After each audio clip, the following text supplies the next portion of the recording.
The platform at Chalk Farm Station stood empty in the twilight.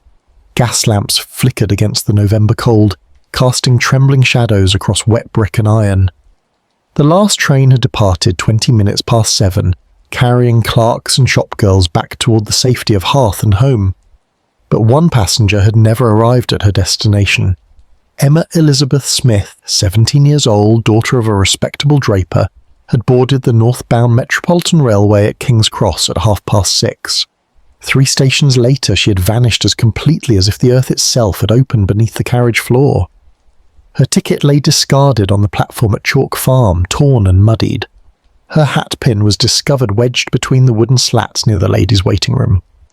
But Emma herself had disappeared into the gathering darkness of Victorian London, leaving behind only questions that would echo through the decades. The station master had seen no one leave the train alone. The ticket collector remembered no young woman passing through the barrier.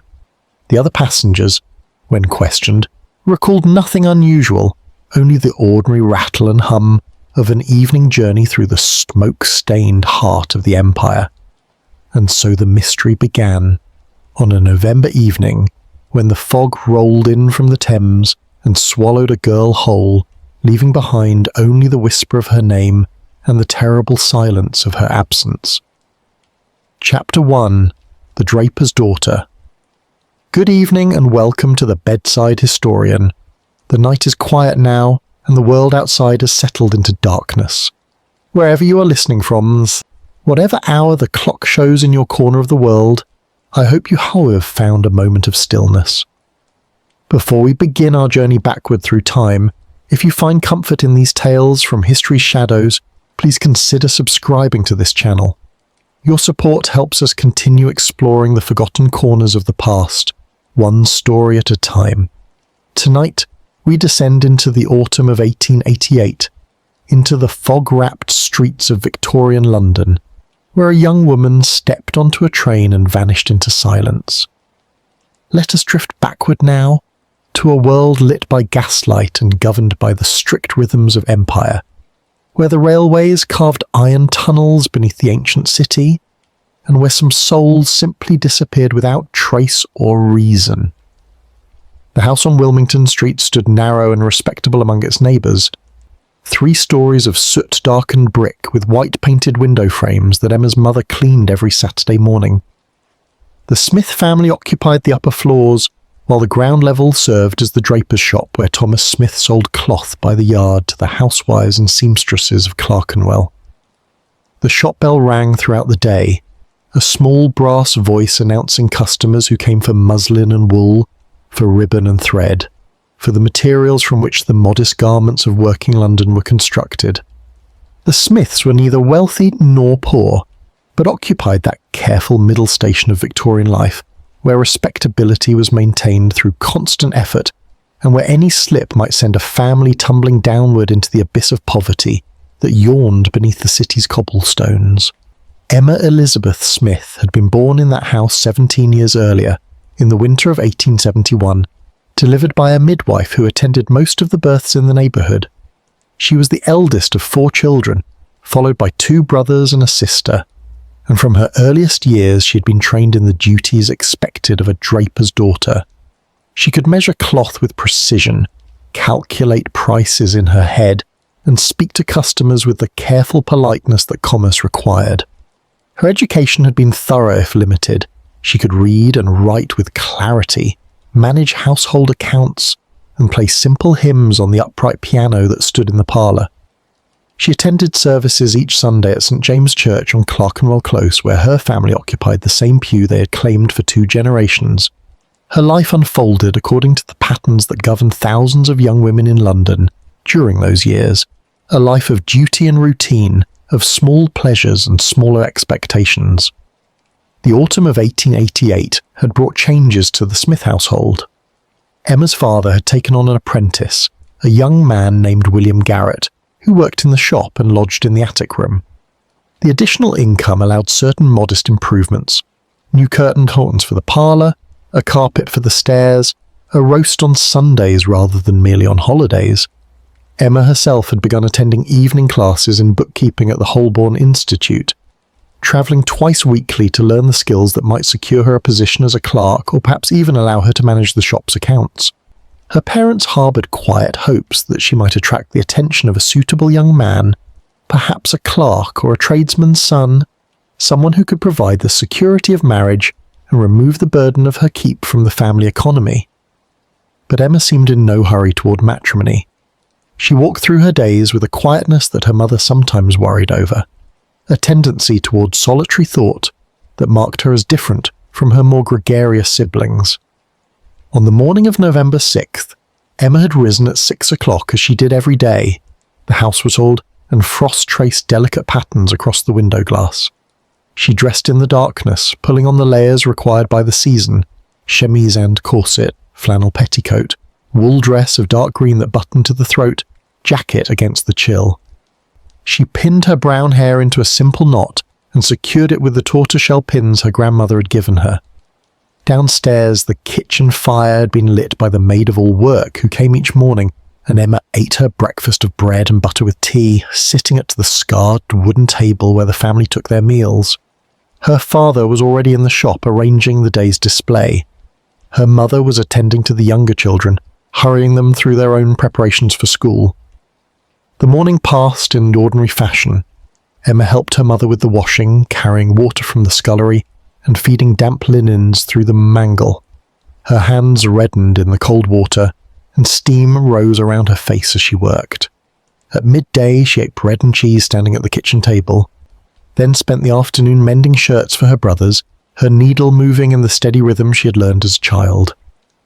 The light faded early, as it did in November, and by 4 o'clock the lamps were lit throughout the house.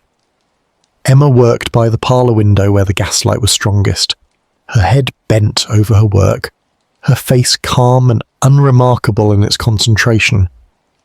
At 5:30 she set aside her mending and went upstairs to her room. She changed her dress for one slightly better, dark blue wool with black trim, suitable for an evening in public. She pinned on her hat, a modest affair of felt with a single feather, and secured it with the long steel pin that had belonged to her aunt. She pulled on her gloves and took up her small handbag containing her railway ticket, a handkerchief, and a few coins. Downstairs, she bid farewell to her mother, who was preparing supper. She kissed her younger sister. She informed her father that she would return by 9 o'clock after her bookkeeping class had concluded.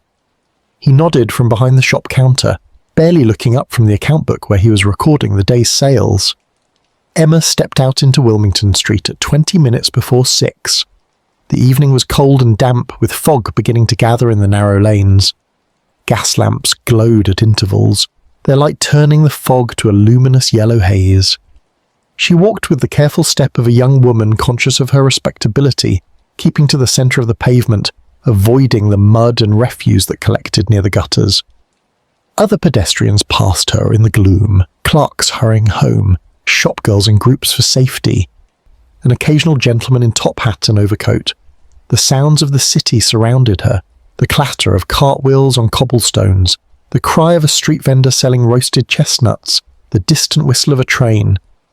She reached King's Cross Station at 6 o'clock precisely. The great terminus rose before her, its brick arches and iron columns black against the darkening sky. Inside, the station was a world of noise and motion, of steam and smoke, of crowds surging toward platforms and ticket offices. The Metropolitan Railway operated from its own section of the station, descending into the earth where the trains ran through tunnels beneath the London streets. Emma purchased her ticket from the clerk at the window, 3rd class to Chalk Farm, 3d. She received the small printed card and made her way down the stairs into the underground station.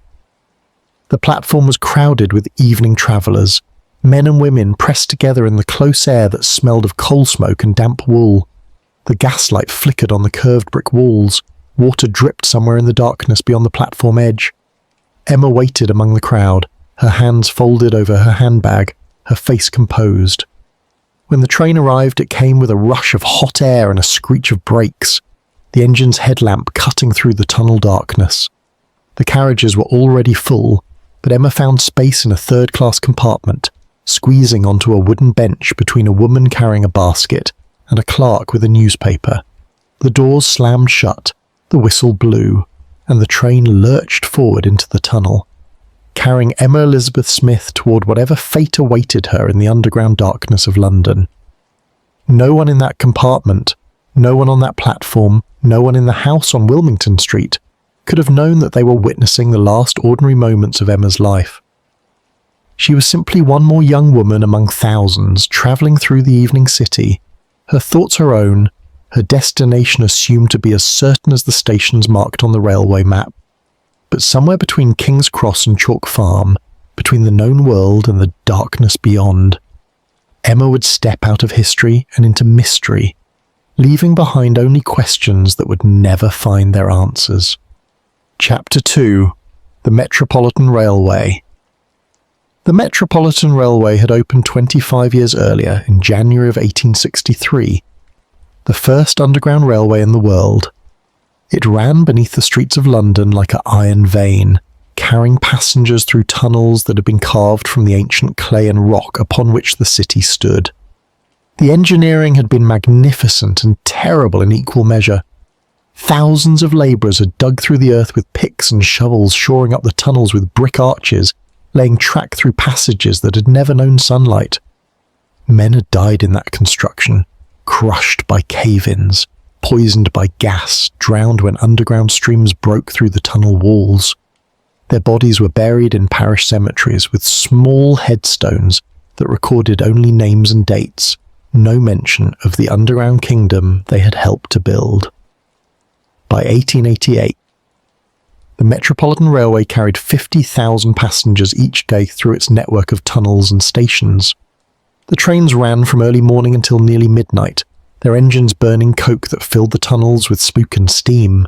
Ventilation shafts had been constructed at intervals, great circular openings that rose to street level, but the air below ground remained thick and foul. Passengers emerged from the underground with soot-darkened faces and clothes that reeked of sulphur. Ladies carried cologne-soaked handkerchiefs to press against their noses. Gentlemen coughed into their coat sleeves. Yet they continued to ride the trains, for the Underground Railway offered speed and efficiency that the congested streets above could not match. A journey that might take an hour in a horse-drawn omnibus could be completed in 15 minutes below ground. The stations themselves were worlds apart from the daylight city. They were constructed of yellow brick and cast iron with curved ceilings that reflected the gaslight in dim, wavering patterns. The platforms were narrow, pressed between the tracks and the walls, forcing passengers to queue in tight formation. Signs painted in black letters indicated the destinations: Farringdon, Baker Street, Edgware Road, Chalk Farm. The air was always damp, condensation running down the walls and pooling on the stone floors. In winter, the platforms were warmer than the streets above, heated by the passage of the trains. In summer, they became infernos where travellers fanned themselves and loosened their collars, desperate for air that would not come. The trains themselves were marvels of Victorian engineering, even if their beauty was dark and practical. The locomotives were designed specifically for tunnel work, squat and powerful, with condensing engines that attempted, with limited success, to reduce the smoke they produced. Behind each engine came a string of carriages, first class with upholstered seats and brass fittings, second class with wooden benches and oil lamps, third class with hard seats and minimal lighting. The third-class carriages were always the most crowded, filled with clerks and shop workers, servants and seamstresses, the labouring classes who could afford only the cheapest fare. They sat pressed together on the benches, strangers sharing warmth and breathing the same foul air, united in their desire to reach home before full darkness fell upon the city. The journey from King's Cross to Chalk Farm followed the northern line of the Metropolitan Railway, passing through a series of stations carved into the London earth. The first stop after King's Cross was Gower Street, a small station serving the British Museum and the University of London. Then came Portland Road, where medical students from the nearby hospitals boarded and departed at all hours. Baker Street was larger, a junction where multiple lines met, its platforms always crowded with travellers changing trains. After Baker Street, the line continued northwest through less fashionable neighbourhoods, Edgware Road, Praed Street, and finally Chalk Farm, where the railway emerged from its tunnel into the open air. Emma's train would have taken approximately 20 minutes to complete this journey, stopping at each station to discharge and collect passengers. The third-class carriage where she sat would have been lit by a single oil lamp suspended from the ceiling, its flame flickering with the motion of the train. The windows were small and were often fogged with condensation, offering only glimpses of the tunnel walls sliding past in the darkness. The noise was tremendous. The rattle of wheels on rails, the hiss of steam, the groan of the carriage as it swayed around curves. Conversation was nearly impossible. Passengers sat in isolation despite their proximity, each lost in private thoughts, each counting the stations until they could escape back to the surface. The other occupants of Emma's compartment, those who would later be questioned by the police, remembered little about her. The woman with the basket, a laundress returning home after a day's work, recalled only that a young woman had been sitting beside her, but could not describe her face or clothing with any certainty. The clerk with the newspaper had not looked up from his reading. An elderly man near the door thought he might have seen a girl in a blue dress, or perhaps it had been green, he could not be certain. Such was the nature of travel on the Underground Railway. Passengers existed in a state of deliberate blindness, averting their eyes from strangers, maintaining the privacy that crowded conditions made necessary. The train had departed King's Cross at 6:30, according to the station clock. It arrived at Gower Street 3 minutes later, where several passengers departed and others boarded. At Portland Road, the crowd thinned slightly. By Baker Street, the compartment was less packed, and those remaining could shift into more comfortable positions. The journey continued through the tunnels, the lamp flame casting moving shadows on the passengers' faces, the darkness pressing against the windows like a living thing. Between Baker Street and Edgware Road, the tunnel ran beneath some of the oldest parts of London, beneath streets that had been footpaths in Roman times, beneath houses built on medieval foundations, beneath graveyards where the dead had lain for centuries. The railway had cut through layers of history, exposing Roman walls and medieval cellars, ancient wells and forgotten crypts. Sometimes, when the trains passed through certain sections, passengers reported feeling a coldness that went beyond the November chill, a sense of unease that had no rational explanation. The engineers dismissed such reports as superstition, but the men who worked in the tunnels, the drivers and firemen and maintenance crews, knew better. They had seen things in the darkness beyond the range of their lamps. They had heard sounds that were not the sounds of trains or wind. They kept such knowledge to themselves, for speaking of it would mark them as mad. The train reached Edgware Road at 20 minutes before 7. Here, several passengers departed, including the laundress with her basket. The clerk folded his newspaper and stepped onto the platform. The compartment was nearly empty now, only a handful of travellers continuing toward Chalk Farm. Emma remained on the wooden bench. Her hands folded over her handbag, her face turned toward the window, though there was nothing to see but her own reflection in the dark glass. One more station, and she would have arrived at her destination. One more journey through the tunnel, no more than 5 minutes, and she would have climbed the stairs into the evening air, would have walked the familiar streets to the Holborn Institute, would have taken her seat in the bookkeeping class and learned her lessons in double-entry accounting. But something happened in that final stretch of tunnel between Edgware Road and Chalk Farm. Something occurred in those 5 minutes of darkness and noise, in that spaces between stations where the train was isolated and alone, where no witnesses watched and no help could be summoned. Whether Emma left the compartment of her own will, or was forced, whether she fell or was pushed, whether she encountered another person in the corridor between carriages, or simply vanished like smoke in wind, these questions would never be answered with certainty. The train arrived at Chalk Farm at 7 o'clock, pulling to a halt with a screech of brakes and a hiss of steam. The doors opened, the remaining passengers departed, and Emma Elizabeth Smith was nowhere to be found. Chapter 3. The Last Witnesses. The ticket collector at King's Cross Station was a man named Albert Finch, who had worked for the Metropolitan Railway for 12 years. He stood at his post near the entrance to the underground platforms, checking tickets and directing passengers, performing his duties with the mechanical efficiency that repetition had made instinctive. On the evening of November 6th, He had checked hundreds of tickets, watching hundreds of faces pass before him in the gaslight. When questioned later by the police, he could recall nothing specific about Emma Smith. A young woman in dark clothing, possibly blue or green, had passed through his barrier sometime around 6 o'clock. Or perhaps it had been another young woman, or several young women. They all looked much the same in the evening crowds, all respectably dressed, all hurrying toward the platforms with the same purposeful stride. The clerk who had sold Emma her ticket was equally unhelpful. He worked behind the barred window of the ticket office, taking coins and dispensing printed cards, his hands moving through the transactions without conscious thought. Third-class tickets to Chalk Farm were common purchases. He sold dozens each evening. When shown a photograph of Emma that her father had provided to the police, a formal portrait taken on her 16th birthday, the clerk studied it carefully and then shook his head. He might have sold her a ticket. He might not have done. The photograph showed a serious young woman with dark hair and regular features, but such a description could apply to half the young women in London. He could offer no certainty. More promising were the witnesses who had shared Emma's compartment during the journey. The laundress, Mrs. Catherine Webb, was located at her home in Kilburn 3 days after Emma's disappearance.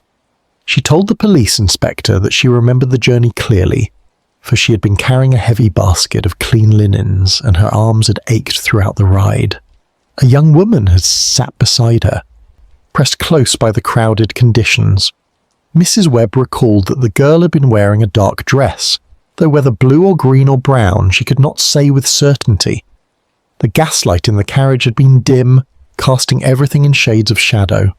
The girl had carried a small handbag and had worn gloves, which suggested she was respectable. She had not spoken during the journey. She had not coughed or sneezed despite the foul air. She had simply sat quietly, her hands folded, her gaze directed at nothing in particular. Mrs. Webb had departed at Edgware Road, gathering her basket and making her way to the door. She had glanced back at the compartment as she stepped onto the platform, habitual checking to ensure she had left nothing behind. The young woman had still been seated on the bench. Mrs. Webb was certain of this, for she had noticed that the girl would have more room now that the compartment was less crowded. That had been her last glimpse of someone who might have been Emma Elizabeth Smith, a solitary figure on a wooden bench, illuminated by the flickering lamp, waiting for the train to carry her to the next station. The clerk who had read his newspaper throughout the journey was more difficult to locate. The police eventually identified him as Robert Hartley, employed by a shipping firm near the docks. He was reluctant to speak with the investigators, fearing that any association with a potential scandal might damage his reputation. When finally persuaded to provide his account, he offered little of value. He had boarded at King's Cross and departed at Edgware Road the same journey as Mrs. Webb. He had been reading an article about parliamentary debates and had paid no attention to his fellow passengers. He might have been seated across from a young woman. He might not have been. The compartment had been crowded, and he had kept his eyes fixed on his newspaper, as was proper for a gentleman travelling among strangers. The elderly man who had been near the door proved to be the most observant of the witnesses, though his testimony raised as many questions as it answered. His name was Thomas Green, a retired clerk who lived in Hampstead and travelled the Underground Railway frequently. On the evening in question, he had boarded at Portland Road and taken a position near the compartment door, standing because all the seats were occupied. From this vantage point, he had been able to observe the other passengers. He told the police that he had noticed a young woman in a blue dress seated on the bench. He had noticed her particularly because she had seemed nervous, glancing frequently toward the door and then away again, as if expecting someone or watching for something. This detail troubled the investigators. Emma's family had described her as calm and steady, not given to nervousness or agitation. Yet Mr. Green was insistent. The young woman had been fidgeting with her handbag, opening and closing the clasp. She had touched her hatpin several times, adjusting it though it appeared already secure. When the train stopped at Baker Street, she had leaned forward slightly, as if preparing to rise, but then had settled back onto the bench. Mr. Green had found this behaviour curious enough to remain in his memory, when so much else about the journey had faded into the general blur of routine travel. He too had departed at Edgware Road, stepping onto the platform at 20 minutes before 7. He had looked back into the compartment from habit, and he was certain that the young woman in blue was still seated. She had been alone by that point, or nearly so. He thought there might have been one or two other passengers at the far end of the compartment, but he could not be certain. The train had begun moving again before he had finished climbing the stairs to the surface, carrying its remaining passengers toward Chalk Farm. The train crew provided additional testimony. The driver, a man named William Booth, had noticed nothing unusual during the journey. He rode in the engine at the front of the train, separated from the passengers by the tender car, and his attention was focused entirely on the controls and the track ahead. The fireman who worked beside him, feeding coke into the engine's firebox, confirmed that the journey had been routine. They had stopped at each station according to schedule. They had encountered no obstacles in the tunnels. The train had performed normally. The guard who rode in the rear carriage was questioned extensively. His name was James Morton, and his duties included ensuring that doors were properly closed before departure and watching for any irregularities during the journey. He walked through the train at each station, checking the compartments and calling out warnings before the doors were shut. At Edgware Road, he had passed through the third-class carriage where Emma had been seated.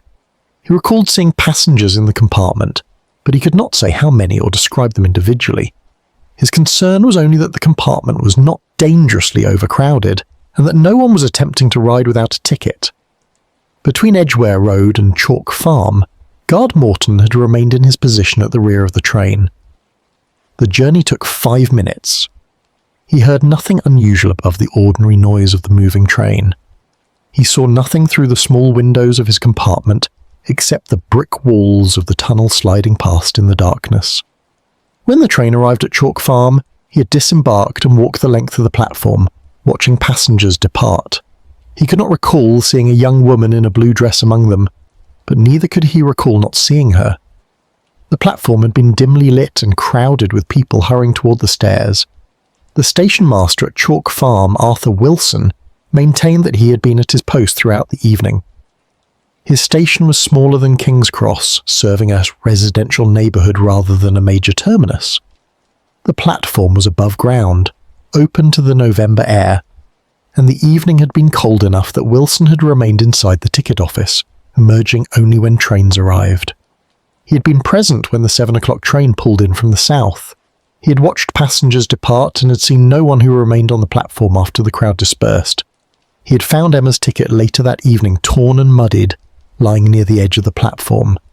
He had also found her hat pin, the long steel shaft that should have been securing her hat, wedged between 2 wooden planks near the ladies' waiting room. These discoveries, the ticket and the hat pin, suggested that Emma had indeed reached Chalk Farm station, but no one had seen her arrive. No one had seen her depart. The physical evidence placed her at the destination, but the human evidence, the testimony of eyes and memory, could not confirm her presence. It was as if she had existed in 2 states simultaneously, both present and absent, both arrived and vanished, both real and impossible. The police would interview more than 30 people in the days following Emma's disappearance. Railway employees, fellow passengers, residents of the neighbourhood around Chalk Farm station. Each interview added small details but brought no clarity. A porter thought he might have seen a young woman walking quickly toward the street exit, but he had been carrying luggage and had paid little attention. A cab driver waiting for fares outside the station could not recall any young woman approaching his vehicle. A shopkeeper across the street had been closing his establishment and had noticed nothing unusual. The testimonies accumulated like fog, obscuring rather than revealing, until the investigators found themselves surrounded by fragments of memory that refused to coalesce into a coherent narrative. What had happened to Emma Smith between Edgware Road and Chalk Farm in those 5 minutes of darkness when the train carried her through the final stretch of tunnel? Had she left her compartment and moved to another carriage? Had she stepped into the corridor and encountered someone there? Had she attempted to disembark while the train was moving, falling somehow onto the tracks? Or had she arrived at Chalk Farm as her ticket suggested, only to meet some fate on the platform or in the streets beyond the station? The witnesses could not answer these questions. Their testimonies taken together created only a deeper mystery, a series of contradictions and absences that the police could not resolve. Emma had been seen and not seen, present and absent, witnessed and invisible.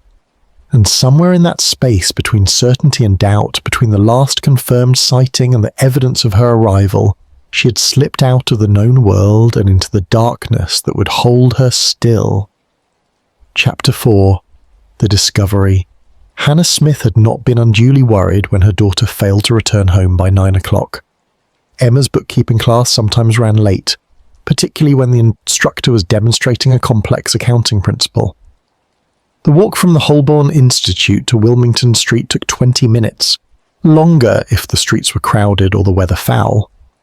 Hannah continued with her evening duties, banking the kitchen fire, checking that the younger children were properly settled in their beds, laying out her husband's clothes for the following morning. The clock in the parlour chimed 9:30, then 10.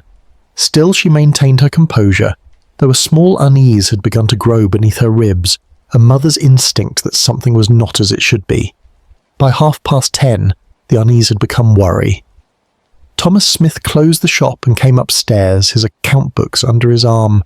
He found his wife standing at the parlour window, looking down into the dark street where gaslight pulled in yellow circles along the pavement. She turned when he entered, and he saw in her face the question she had been holding back. Where was Emma? Why had she not returned? Thomas set down his books and reached for his coat. He would walk to the Holborn Institute, he said. Perhaps Emma had been detained by the instructor, or perhaps she had been taken ill and was waiting for assistance. There would be a simple explanation. There was always a simple explanation. He walked through streets that had grown quieter as the evening advanced, his footsteps echoing on the cobblestones. The fog had thickened, reducing visibility to a few yards, turning the familiar city into a landscape of shadows and uncertain forms. He passed public houses where light spilled from windows and voices rose in song or argument. He passed darkened shop fronts and residential streets where lamps glowed behind curtains. The Holborn Institute stood on a corner, a brick building that housed various educational programs for working men and women. Thomas climbed the steps and tried the door. It was locked, the building dark and empty. A notice posted beside the door listed the schedule of classes. Bookkeeping was held on Tuesdays and Thursdays. Today was Tuesday. The class was scheduled from 7 until 9 o'clock. Thomas walked around the building, checking other entrances, finding all secured. He knocked on the door of the caretaker's residence next door and waited in the cold until the man appeared, irritated at being disturbed. No, he had not seen a young woman waiting near the building. The class had concluded at 9 o'clock as usual, and the students had departed. The instructor had locked the rooms and left by 9:15. The building had been empty since then. Was there some problem? Thomas thanked him and turned away, walking back through the fog toward home, the unease now transformed into something harder and colder. Hannah met him at the door. She knew before he spoke that Emma was not with him. For a moment they stood in the narrow hallway, husband and wife united in their growing fear. Then Hannah spoke the words that would mark the beginning of their ordeal. Emma had never arrived at her class. She had been missing for more than 4 hours. Something had happened between home and the Holborn Institute, something that had prevented her from reaching her destination. Thomas reached for his coat again. He would go to the police station. He would report their daughter missing. He would set in motion the mechanisms that might find her and return her safely home. The police station on Gray's Inn Road was a fortress of yellow brick, its windows glowing in the fog. The desk sergeant listened to Thomas's report with the weary patience of a man who had heard countless similar stories. Young women ran away regularly, eloping with unsuitable men, fleeing domestic situations, seeking adventure or escape. They usually returned within a few days, sheepish and apologetic, but Thomas insisted that his daughter was not that sort of girl. Emma was dutiful and obedient. She would never cause such worry deliberately. She had been wearing a blue dress and carrying a small handbag. She had been travelling to a bookkeeping class at the Holborn Institute. The sergeant made notes in his occurrence book, recording the details in careful copper plate script. He advised Thomases to return home and wait. If Emma had not appeared by morning, the matter would be investigated further. Thomas returned to Wilmington Street near midnight. Hannah had not gone to bed. She sat in the kitchen, still dressed, her hands clasped on the table before her. The younger children were asleep, unaware that their sister had not come home. Thomas and Hannah sat together through the long hours until dawn, speaking little, each lost in private fears that they could not yet voice aloud. The clock ticked on the mantel, the fire burned low in the grate. Outside, the fog pressed against the windows, and London slept, or did not sleep, indifferent to one family's anguish. Morning came slowly, the November sun struggling to penetrate the fog. Hannah roused the younger children and sent them to school, maintaining the routines that gave structure to grief. Thomas opened the shop but could not concentrate on his work. Each time the bell rang, he looked up hoping to see Emma, and each time the disappointment struck him anew. At 9 o'clock he closed the shop and returned to the police station. The desk sergeant consulted his notes and directed Thomas to speak with Detective Inspector Frederick Abberline, who was currently assigned to investigate serious crimes in the division. Abberline was a man of middle years with greying whiskers and tired eyes that had seen more of human cruelty than he cared to remember. He listened to Thomas's story and asked careful questions. What time had Emma left home? What route would she have taken? Who were her friends and associates? Was there any young man who'd been paying her attention? Had she seemed troubled or unhappy in recent days?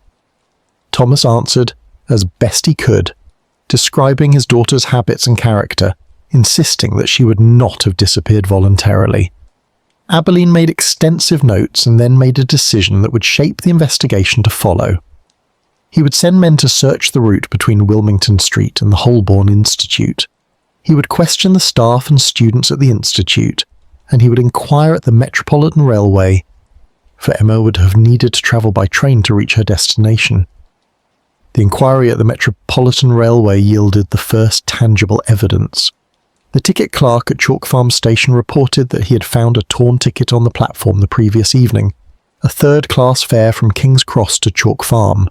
The ticket had been muddied, as if trampled underfoot, and had been discarded in the rubbish. Abberline sent a constable to retrieve it from the station refuse, and when Thomas Smith examined the ticket, he confirmed that it matched the type Emma would have purchased. More disturbing was the discovery of the hat pin. The station master at Chalk Farm had found it wedged between the platform boards while making his morning inspection. The pin was steel, approximately 8 inches long, with a small tortoiseshell head. Hannah Smith identified it immediately when the constable brought it to Wilmington Street. It had belonged to her sister, Emma's aunt, and had been given to Emma on her 16th birthday. These discoveries shifted the investigation's focus. Emma had apparently reached Chalk Farm Station, but what had happened to her there? Abberline ordered a thorough search of the station and its surroundings. Constables examined every inch of the platform, the waiting rooms, the ticket office, the stairs leading down to the street level. They found nothing more. The search extended to the neighbourhood around the station. Officers knocking on doors, questioning residents, seeking anyone who might have seen a young woman in a blue dress on the previous evening. Most had seen nothing. A few offered vague recollections that might or might not have involved Emma. The testimony was maddeningly imprecise, memories blurred by fog and darkness, and the simple fact that one young woman in respectable dress looked much like another. On the second day of the investigation, Abberline made the decision to search the railway tunnel between Edgware Road and Chalk Farm. If Emma had fallen from the train, or if she'd met with some accident in transit, her body might be lying on the tracks or in one of the maintenance alcoves carved into the tunnel walls. The search required the cooperation of the Metropolitan Railway, which was reluctant to disrupt service during daylight hours. Eventually, a compromise was reached. The search would be conducted during the early morning hours before regular service began, when the tunnels were empty and the tracks could be walked safely. Abberline and 4 constables, accompanied by railway maintenance workers carrying lanterns, entered the tunnel at Chalk Farm Station at 4 o'clock in the morning on November the 9th, 3 days after Emma's disappearance. The tunnel was a black throat that swallowed their lights, the brick walls glistening with moisture, the rails stretching away into darkness. The air was cold and smelled of soot and damp earth.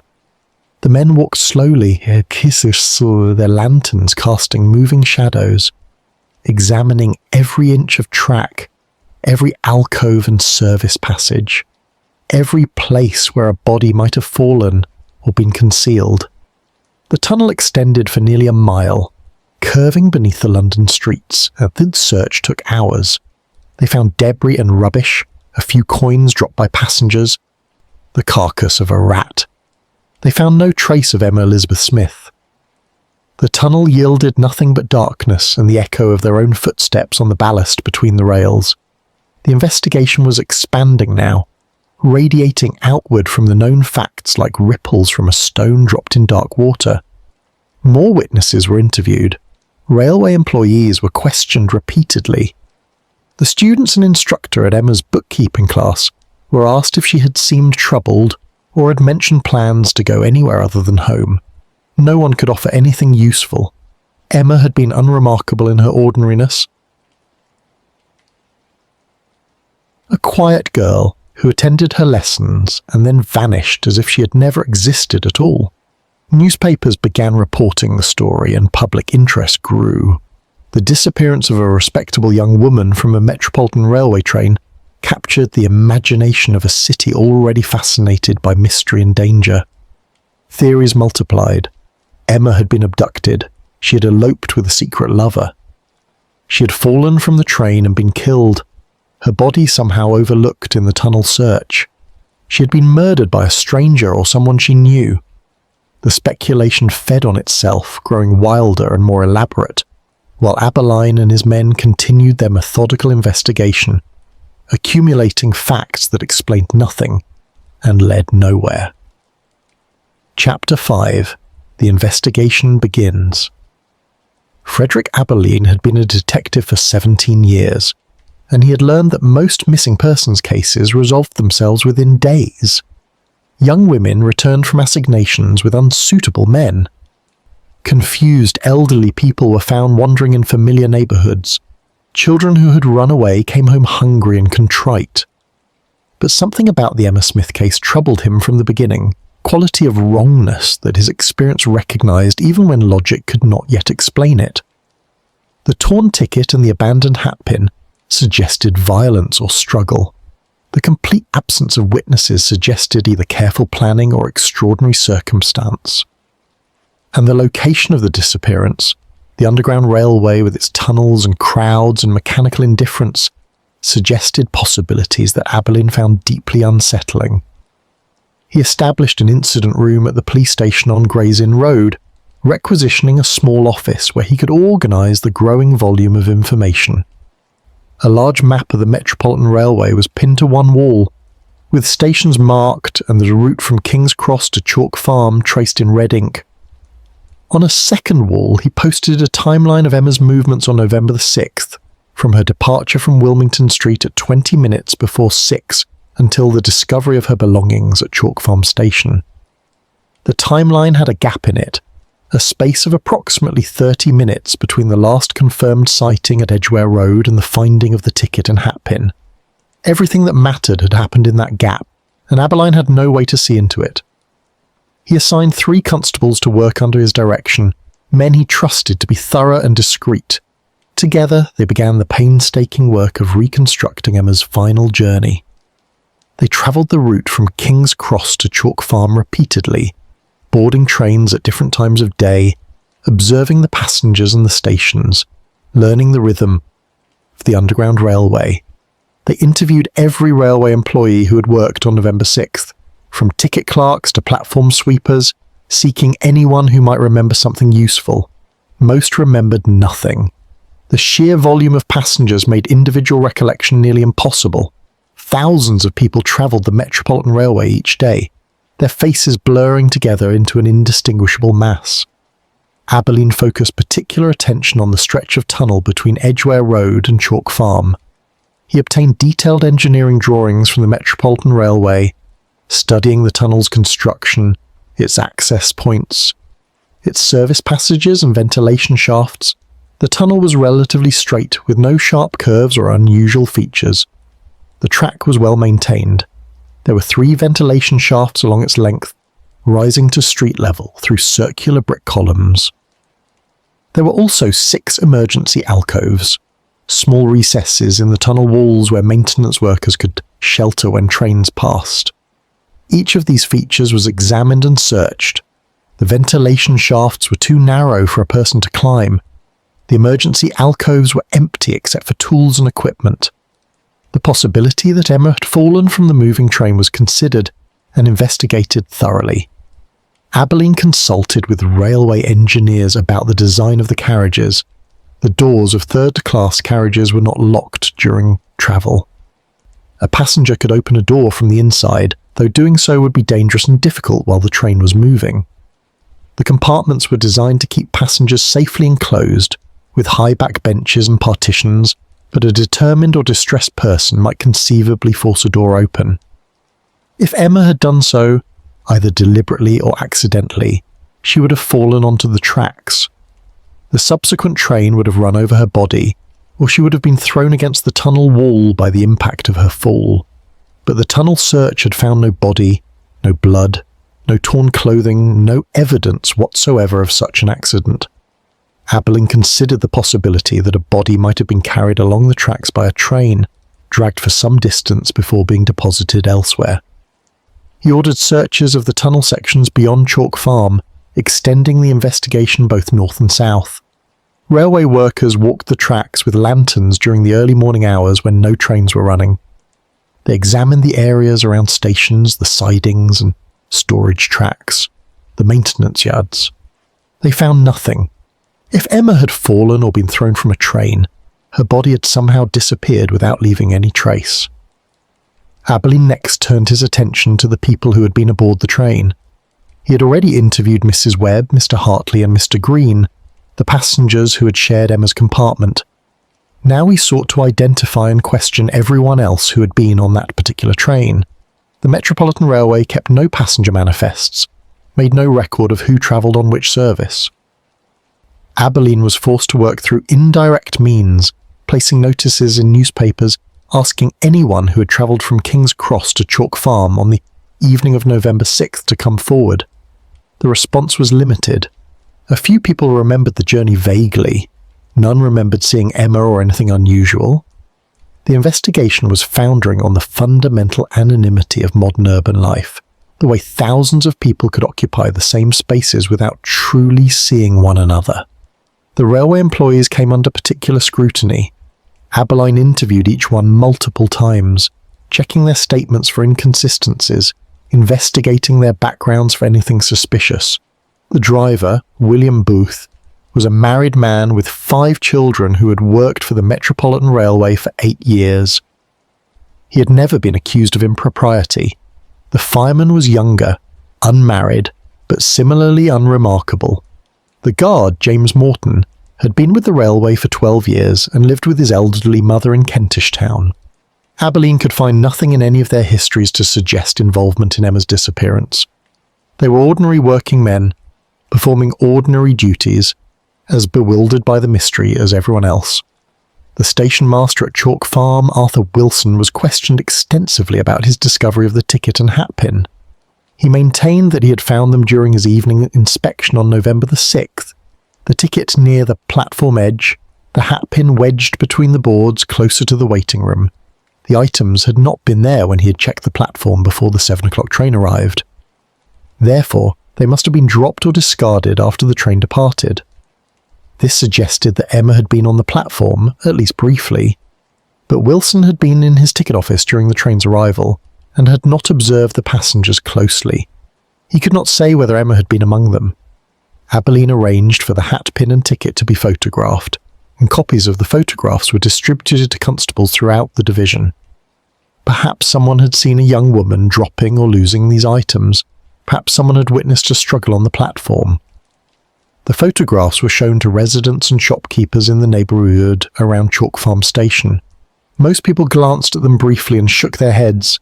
The items were ordinary, unremarkable, the kind of things any young woman might possess. They sparked no memories, triggered a no recognition. The investigation expanded to include Emma's personal life. Abberline questioned her family at length, seeking any indication that she might have planned to disappear deliberately. Had she mentioned wanting to leave home? Had she expressed unhappiness with her circumstances? Had she been corresponding with anyone her parents did not know about? Thomas and Hannah Smith answered each question with growing distress.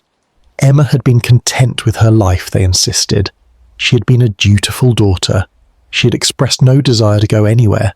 She had no secret correspondence, no hidden romance, no reason to flee. Her siblings were questioned separately. The younger children knew nothing useful. The brothers who were closer to Emma's age could only confirm what their parents had said. Emma had been quiet and steady, occupied with her duties, unremarkable in every way. If she had harboured secret dreams or plans, she had shared them with no one.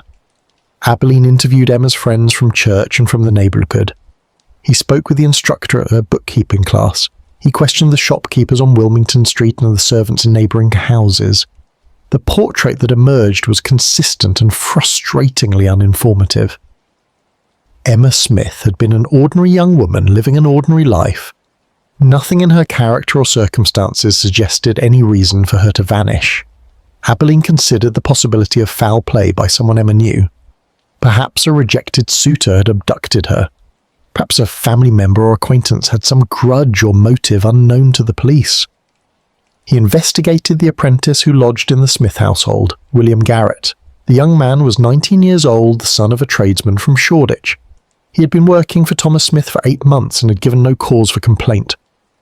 On the evening of November the 6th, he had been in the shop until closing time at 7 o'clock, then had gone to his attic room and remained there for the rest of the evening.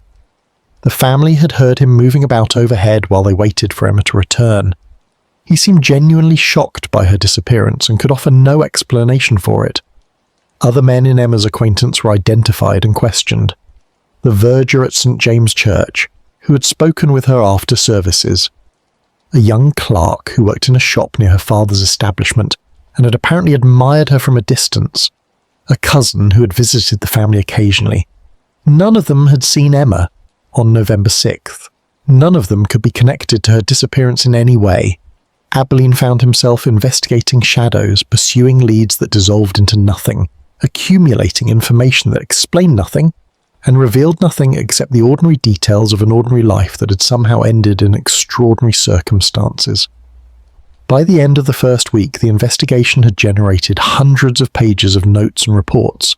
Abberline's incident room was papered with statements and sketches and lists of names. The map on the wall had been marked with dozens of annotations, possible sighting locations, search areas, points of interest.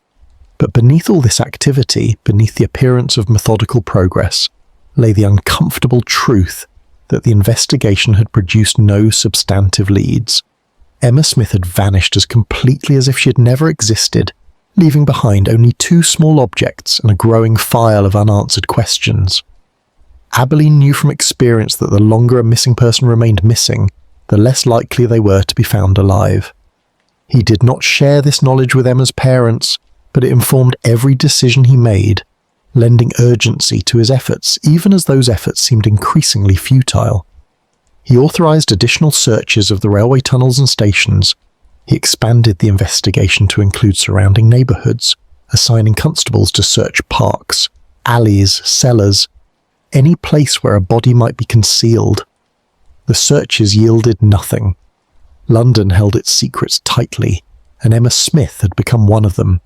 A girl who had stepped onto a train and stepped out of the world, leaving behind only silence and mystery and grief. Chapter 6. The Theories. The newspapers seized upon the Emma Smith case with an eagerness that troubled Abberline. The story had everything that appealed to the Victorian reading public: a respectable young woman, a mysterious disappearance, the Underground Railway with its associations of modernity and danger. The daily papers ran increasingly sensational headlines: Girl vanishes on Metropolitan Railway, Mystery of the missing maiden, Terror in the tunnels, What became of Emma Smith? The articles that followed these headlines were mixtures of fact, speculation, and invention, each paper competing to offer the most dramatic interpretation of events. The theory that Emma had been abducted was proposed first and gained the widest acceptance. London in 1888 was a city obsessed with the idea of female vulnerability, particularly after the Whitechapel murders earlier that autumn had demonstrated in horrific detail what could happen to women who found themselves alone and unprotected. The public imagination, primed by those killings, readily embraced the notion that Emma had fallen victim to some predator who haunted the Underground Railway. Perhaps a man had followed her onto the train at King's Cross. Perhaps he had cornered her in an empty compartment or in the corridor between carriages. Perhaps he had threatened her into soance, forced her to leave the train at an earlier station, spirited her away to some unknown fate. The newspapers printed sketches of sinister figures lurking on railway platforms, watching young women with predatory intent. This theory had the advantage of explaining Emma's disappearance while preserving her reputation. If she had been abducted, she was a victim rather than a willing participant in her own vanishing. Her family could mourn her without shame. Society could express outrage at the villain who had stolen her away. But the theory had significant weaknesses. No one had witnessed any suspicious behaviour on the train. No one had seen Emma in the company of a threatening man. The physical evidence, the ticket and hat pin at Chalk Farm, suggested that Emma had reached her intended destination, not that she had been removed from the train at an earlier point. And if someone had abducted her after her arrival at Chalk Farm, why had no witness seen the struggle that must have ensued? A second theory, whispered rather than spoken aloud, suggested that Emma had orchestrated her own disappearance. Perhaps she had fled an unhappy home. Perhaps she had a secret lover and had eloped. Perhaps she had been in some kind of trouble, pregnant, in debt, involved in some scandal, and had chosen to vanish rather than face the consequences. This theory explained the absence of witnesses and the lack of evidence of violence. If Emma had left voluntarily, she would have been careful to avoid notice, to slip away quietly, to leave no trail for searchers to follow. The ticket and hat pin could have been abandoned deliberately, false clues meant to mislead the investigation. But this theory found little support among those who knew Emma. Her family insisted that she had been happy and dutiful. Her friends confirmed that she had expressed no desire to leave. Her character, as described by everyone who had known her, was incompatible with the deception and planning that voluntary disappearance would require. And if she had fled, where had she gone? How had she obtained the money for travel and lodging? A young woman alone, without resources or connections, could not simply disappear into the vastness of London or England without leaving some trace. The theory persisted nonetheless, sustained by the uncomfortable truth that many missing persons were not missing at all, but merely hidden, concealing themselves from circumstances they found unbearable. A third theory, more disturbing than the others, proposed that Emma had met with an accident. Perhaps she had fallen from the train while it was moving. Perhaps she had become ill or disoriented and had wandered away from Chalk Farm station into the November fog, collapsing somewhere beyond the area the police had searched. Perhaps she had been struck by a vehicle in the street, her body carried away by the driver who feared the consequences of his actions. Accidents were common in London, where traffic was dense and chaotic, where fog reduced visibility to a few feet, where the machinery of modern life operated with ruthless indifference to human fragility. This theory had the advantage of requiring no criminal intent, no elaborate conspiracy, no complicated explanation. It transformed Emma's disappearance from a mystery requiring solution into a tragedy resulting from misfortune. But it too had weaknesses. The tunnel searchers had found no evidence of a fall from the train. The police had made inquiries at hospitals and morgues throughout London, seeking any unidentified young woman matching Emma's description. None had been found. If Emma had died in an accident, her body should have been discovered by now, either on the railway or in the streets or in some official institution. The complete absence of physical remains argued against simple misfortune and suggested something more deliberate and more dark. The newspapers, unsatisfied with these relatively mundane explanations, began proposing more exotic theories. Some suggested that Emma had been kidnapped by white slavers, criminal gangs that supposedly abducted young women and transported them to foreign countries where they were forced into prostitution. This theory had little basis in fact, but enormous appeal to the Victorian imagination, which was fascinated by tales of innocent English girls falling into foreign hands. Other papers suggested that Emma had been murdered by a madman, perhaps the same killer who had terrorized Whitechapel in the autumn. This theory ignored the fact that Emma had disappeared from a different part of London, and that the Whitechapel murders had targeted women of a very different social class, but such details did not constrain the newspaper's appetite for sensation. More disturbing were the theories that began to circulate in the pubs and shops around Chalk Farm Station, spoken in low voices by people who did not wish to be overheard. These theories suggested supernatural explanations for Emma's disappearance. The Underground Railway had been built through ancient ground, disturbing burial sites and disrupting places that should have remained untouched. Perhaps something in those tunnels had taken Emma, some presence that existed beyond the reach of police investigations and rational explanation.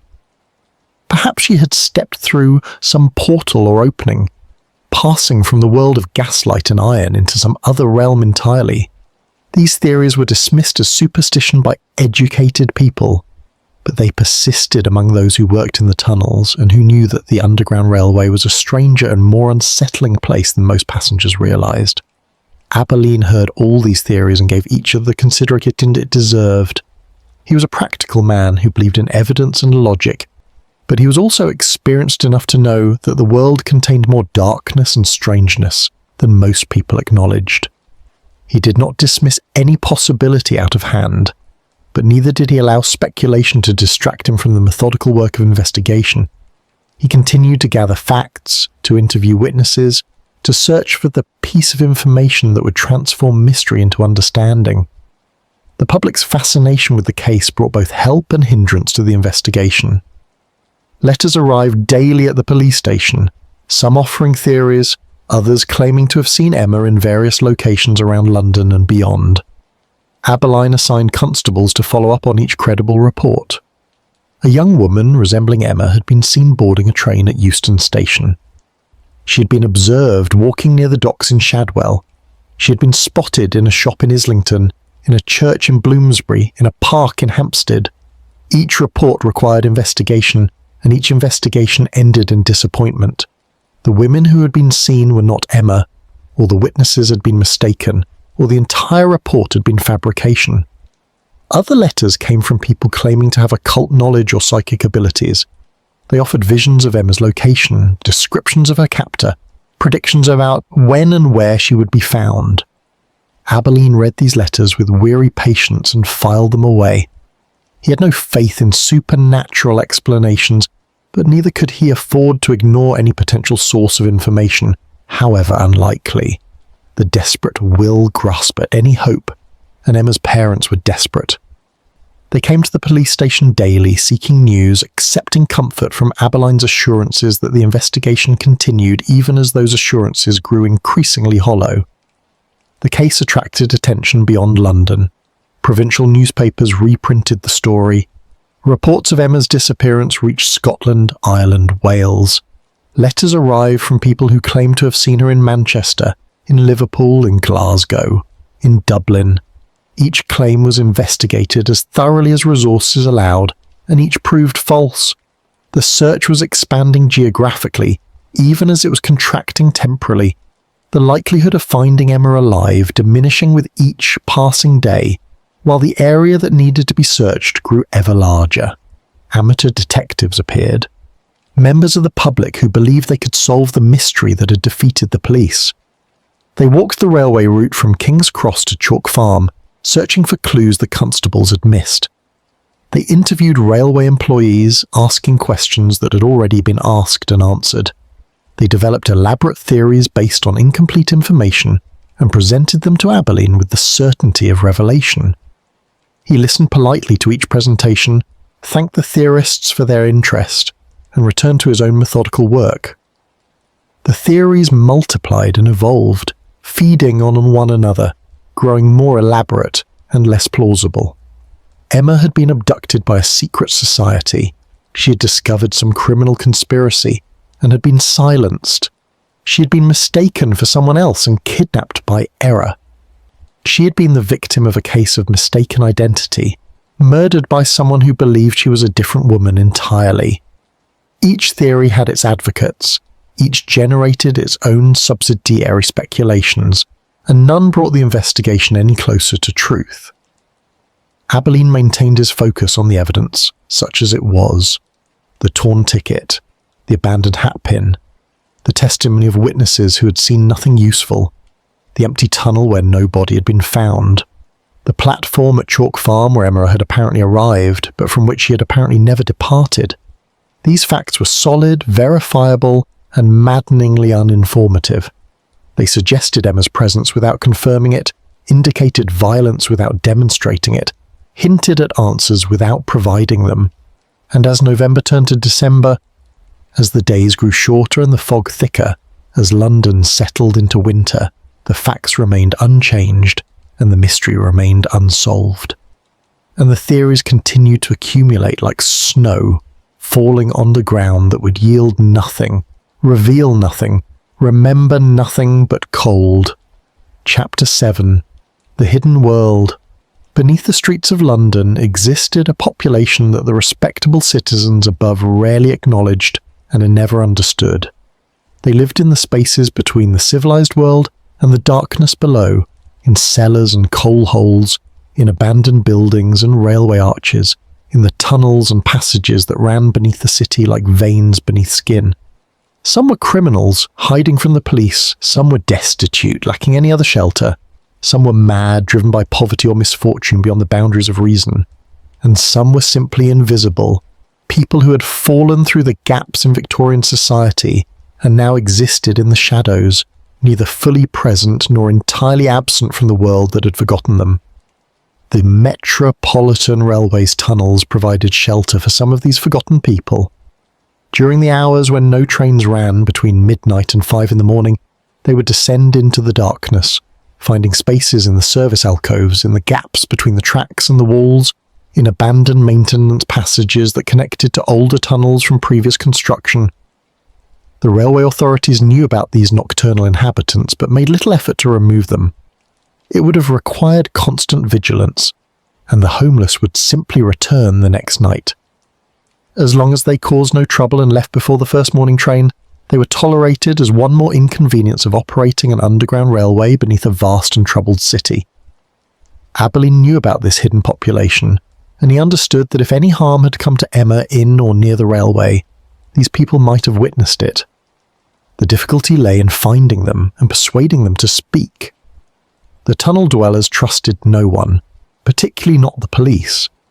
They survived by remaining invisible, by asking no questions and answering none, by maintaining a careful separation between their world and the world above. Approaching them required patience and a guide who understood their ways and could vouch for the constable's intentions. He found such a guide in Father Michael Brennan, a Catholic priest who operated a mission in Camden Town. Father Brennan had been ministering to London's poor for 20 years, and he knew the hidden world better than anyone else Abberline had encountered. He brought food to the tunnel dwellers, offered them blankets in winter, asked nothing in return except that they remember there was still some goodness in the world. When Abberline explained what he needed, Father Brennan agreed to help. He would take the inspector into the tunnels during the early morning hours, would introduce him to the people who sheltered there, would ask them if they had seen anything on the night Emma Smith disappeared. They descended into the tunnel at Chalk Farm Station at 2 o'clock in the morning on December 1st, nearly a month after Emma's disappearance. Abberline had come with only one constable, a young man named Harris who had worked previously with the mission and was known to some of the tunnel dwellers. They carried lanterns but kept them shuttered, allowing only thin beams of light to guide their steps. Father Brennan led them along the northbound track, away from Chalk Farm toward the section of tunnel where he knew people gathered. The darkness was complete beyond their small lights, a physical presence that pressed against them from all sides. The air was cold and damp and carried odours of soot and human waste. Water dripped from the ceiling, the sound echoing in the confined space. Their footsteps crunched on the ballast between the rails. Occasionally, Abberline heard other sounds, a cough from the darkness ahead, a shuffling movement, a voice speaking too low to understand that the tunnel was inhabited, though by how many souls he could not determine. Father Brennan stopped near one of the service alcoves and called out softly, identifying himself by name. After a moment, a man emerged from the alcove, an elderly figure wrapped in layers of ragged clothing, his face invisible in the shadows. Father Brennan spoke with him in low tones, explaining that the police needed information about a missing girl, that there would be no arrests or harassment, that they simply wanted to know if anyone had seen something unusual on the night of November 6th. The old man listened, then turned and called back into the alcove. Others emerged. 3 more men, a woman, 2 children who clung to their mother's skirts. They stood in the lantern light, their faces hollow and wary, their eyes reflecting the flame like those of animals caught in a trap. Father Brennan repeated his explanation. The woman shook her head immediately. She had not been in this tunnel on November 6th. She and her children had only arrived a week ago, fleeing from a husband who had beaten her once too often. The old man said he had been in the tunnel that night, but he had seen nothing unusual. The trains ran according to schedule. No one had screamed or cried out. There had been no sounds of struggle or violence. The other men confirmed this, their voices rough from cold and disuse. They had been in the tunnel that night, sheltering from the November fog. They had heard the trains pass. They had noticed nothing that would explain a missing girl. Abberline questioned them patiently, but it became clear they could tell him nothing useful. Their world was the tunnel itself, the space between the rails and the walls, the hours between midnight and dawn. They paid no attention to the passengers in the trains that roared past them. They noticed only whether the trains ran on time, whether the railway police were conducting inspections, whether the weather above was clear enough that they might risk sleeping in a park instead. A young woman who had vanished from a train or a platform was irrelevant to their concerns, a problem belonging to the world above that they had left behind. Father Brennan led Abberline and Constable Harris deeper into the tunnel, stopping at other alcoves, calling out to other inhabitants.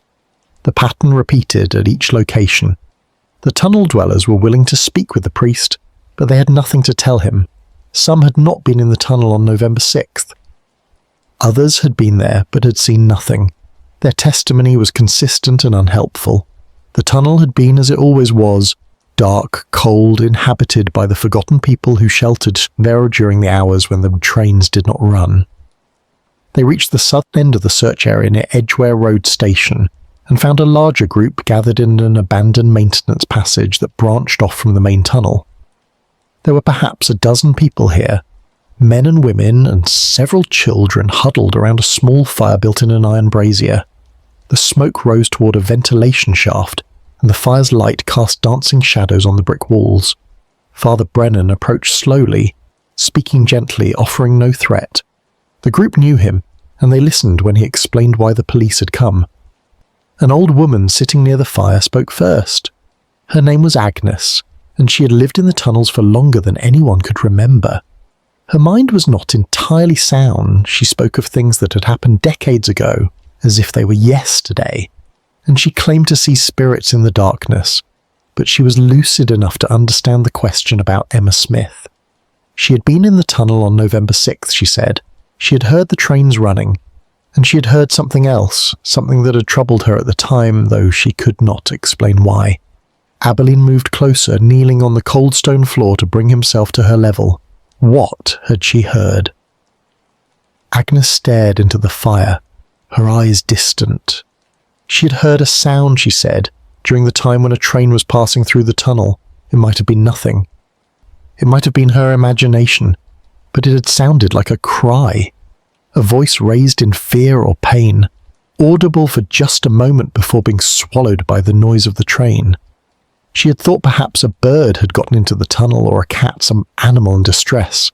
But the sound had been human, she was certain of that now, thinking back on it. A human voice crying out, then nothing. The others in the group confirmed that Agnes had mentioned this at the time. She had said she had heard something strange, but none of them had heard it themselves. The trains were very loud, and the tunnel amplified sound in strange ways. It was easy to imagine hearing things that were not there. Agnes was old and her hearing was failing.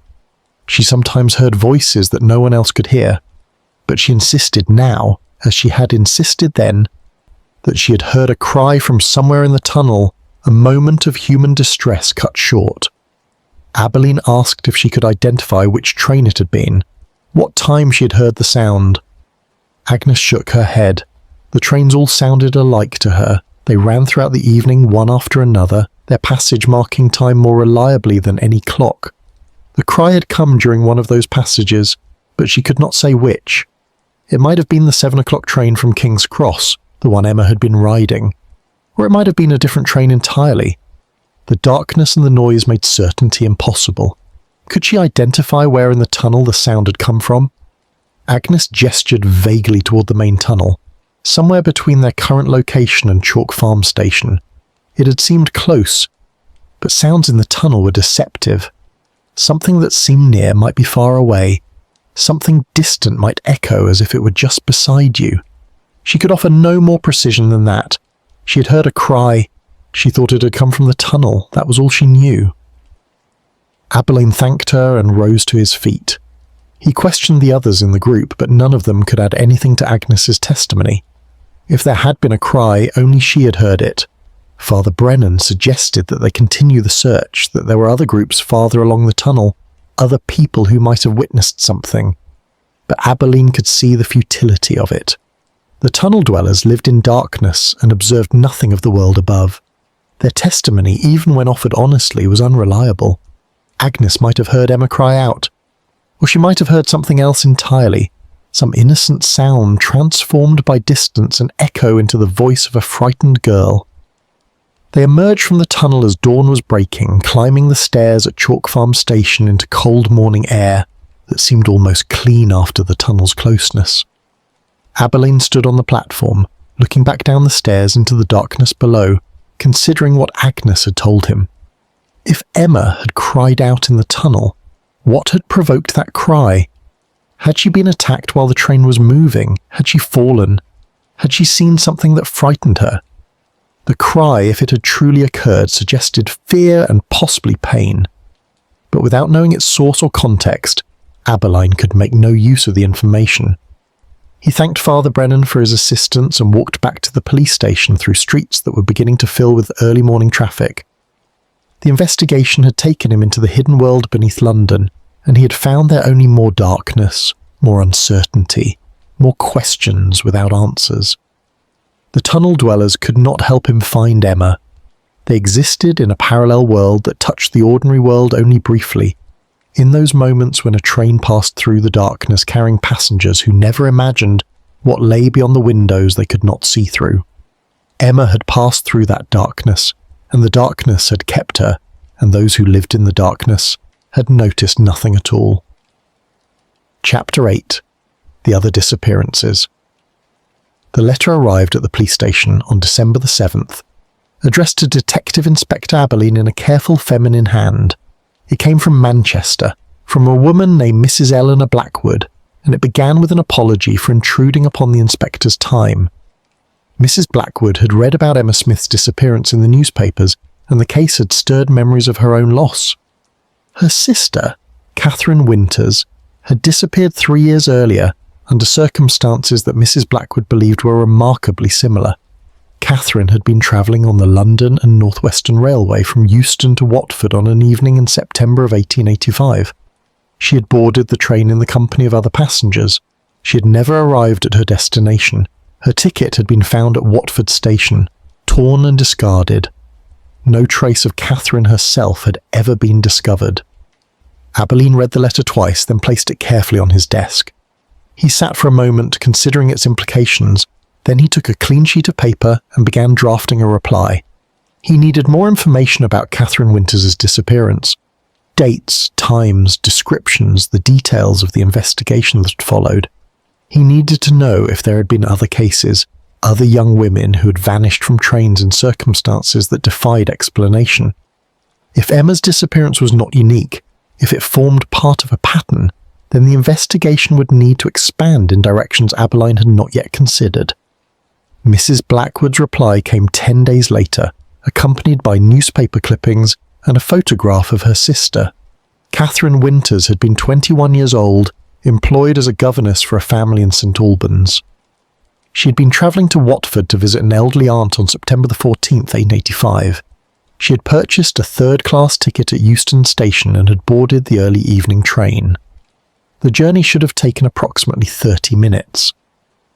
When the train arrived at Watford, Catherine was not among the passengers who disembarked. Her ticket was discovered later that evening by a porter lying on the platform near the waiting room. The police had been notified, an investigation had been conducted, no explanation had ever been found. The newspaper clippings described the investigation in terms that were painfully familiar to Abberline. Witnesses had been sought, but few had come forward. Those who had travelled on the same train could remember nothing useful.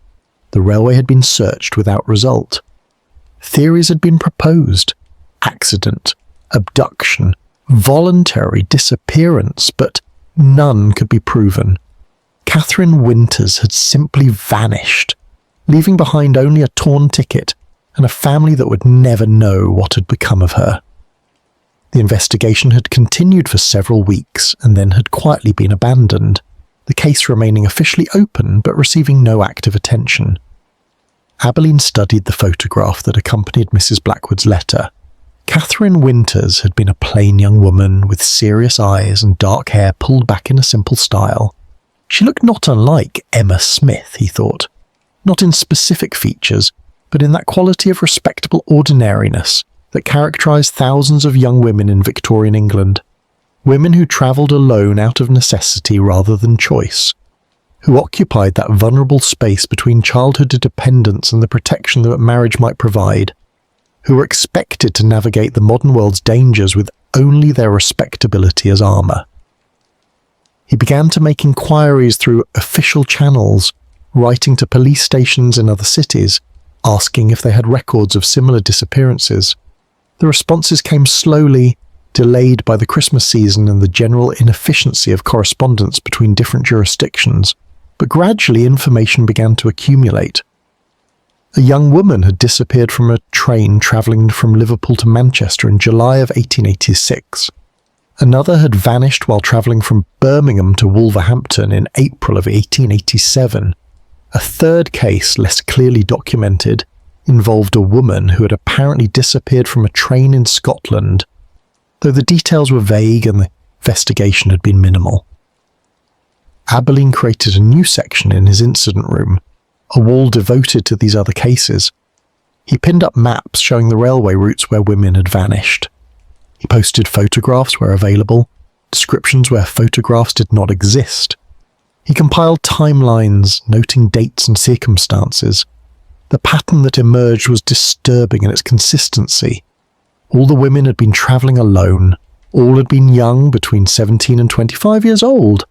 All had been respectably dressed, suggesting middle-class backgrounds. All had been travelling on evening trains. And in each case, the investigation had found no evidence of violence or witnesses to anything suspicious. No explanation for how a person could simply disappear from a moving train or a railway station. The similarities suggested either a series of coincidences or something more sinister. A predator who understood how to exploit the railway system's anonymity and the investigation's inherent difficulties. Abberline found himself considering possibilities he'd previously dismissed. Could one person be responsible for multiple disappearances across different parts of England over several years? It would require planning, mobility, knowledge of railway schedules and station layouts. It would require a particular kind of madness, a compulsion that drove someone to hunt repeatedly, despite the risk of eventual detection. He wrote to the Metropolitan Police Commissioner, presenting his findings and requesting authorization to coordinate with other police forces in investigating what might be a series of connected crimes. The response was cautious. The Commissioner acknowledged the disturbing pattern but noted that the evidence for any single perpetrator was circumstantial at best. Different locations, different railway companies, different years between incidents. These factors argued against a unified explanation. However, given the public interest in the Emma Smith case, the Commissioner authorised Abberline in to continue his inquiries and to share information with other forces as appropriate. Abberline travelled to Manchester in January to meet with Mrs. Blackwood and to review the case files on Catherine Winters' disappearance. The investigation had been conducted by the local police with minimal resources and had concluded that Catherine had probably met with an accident, though no body had been found.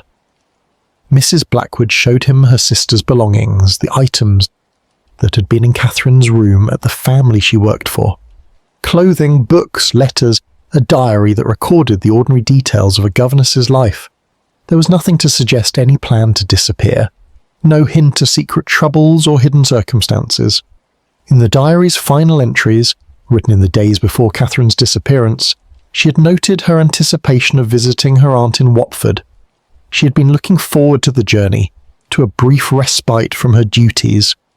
Her final entry, written on the morning of September 14th, recorded the weather, fine and clear, and her intention to bring her aunt some preserves that the cook had given her.